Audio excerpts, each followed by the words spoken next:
ज्ञानेश्वरी मुंडेंचं रास्ता रोको आंदोलन तात्पुरतं स्थगित करण्यात आलं। महादेव मुंडे हत्या प्रकरणामधील आरोपींना अटक करण्याची मागणी करण्यात आली आहे। बीडचे पोलीस अधीक्षक नवनीत कावत यांनी दिलेल्या आश्वासनानंतर आंदोलन स्थगित करण्यात आलं।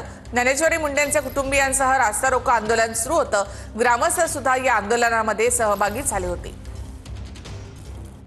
तोपर्यंत आरोपी अटक होत नाही तोपर्यंत आम्ही समाधानी नाहोत।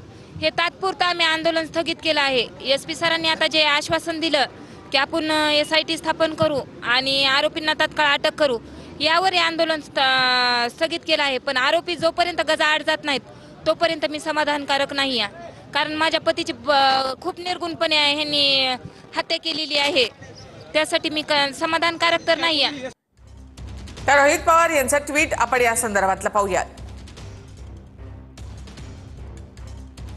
महादेव मुंडेंच्या हत्येला 650हून अधिक दिवस झाले तरी पोलीस यंत्रणेला ना मारेकरी सापडले ना हत्येचं कारण समजलं। यापेक्षा निष्क्रिय यंत्रणा असू शकते का? आज ज्ञानेश्वरी मुंडे आपल्या कुटुंबासह भर पावसामध्ये रास्ता रोको करत आहेत।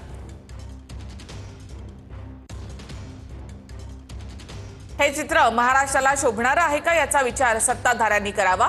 महादेव मुंडेंना न्याय मिळाला पाहिजे।